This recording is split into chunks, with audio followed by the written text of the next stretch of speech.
First, making a buzz this afternoon, CEOs being paid millions just to walk away. It's called a golden parachute. You might have heard the term before.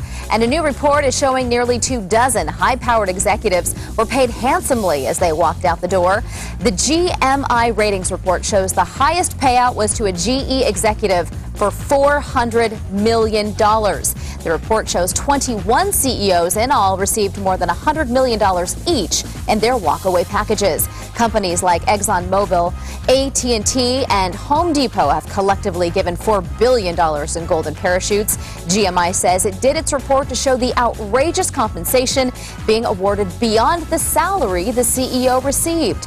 We want to know what you think. Is this a fair business practice, or should workers be outraged? Joining us to discuss this topic and so much more, we have Mesa Mayor Scott Smith. Thanks so much for being here. Well, thanks for having me. All right, so you heard about the golden parachute. Yeah. It's a term we're all familiar with, especially after the big bank bailout fiasco a few years ago. What do you think about this? I'm trying to figure out where I can sign up for one of these things. Wouldn't it be nice? It would be nice. It would be nice to make more getting fired or being asked to leave than you ever made working there. That's just astounding to me. I would take a bronze parachute. I mean, yeah. Really. It's and they wonder why there's a disconnect. And the truth of the matter is that there is this disconnect between the Wall Street mentality and what normal people are thinking. I mean, I think everyone understands that CEOs need to be paid their value. And a good CEO can create a lot of value.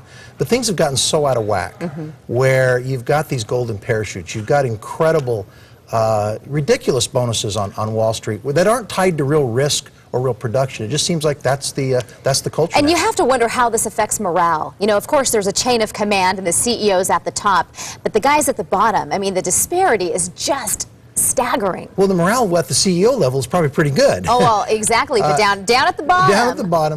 If you look at all the other studies, the difference between the multiplier factor between CEO compensation, worker compensation has been spreading and widening forever. And there's no doubt there are some CEOs that are worth every penny they get. All right. They create real value. They make their workers more wealthy. There's others that are ridiculous, and it seems like no matter what you do, it's the given thing now. Well, here's what our viewers are saying on Facebook. Maggie Shaw writes, "This is just one more thing and a laundry list of things workers and voters should be outraged about. Seriously, I am really surprised there has not been an uprising, rebellion in this country." But Amy Jo Seifert Schilling says, outraged, and there is an uprising against it. It is called Occupy fill in the blank.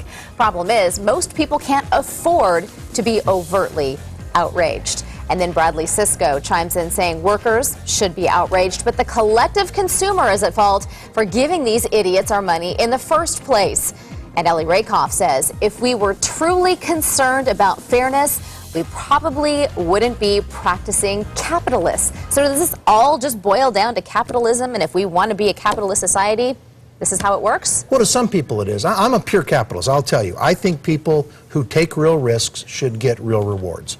I mean, I did that when I was in my business. I put my neck on the line, I went out and worked hard, and I believe that if you do that, you deserve to get a reward, because that's what built America. I think there's some things that are out of whack, though. I think the problem with some of these compensation plans and some of the things that are going on Wall Street is there isn't that risk-reward connection.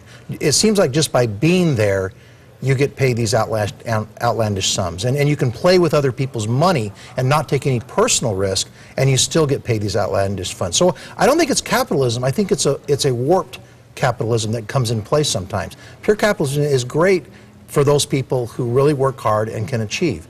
But there's a balance. There's a natural balance. There's a matter of fairness, too. I believe in fair capitalism. All right. I think most of our viewers would agree with you as well.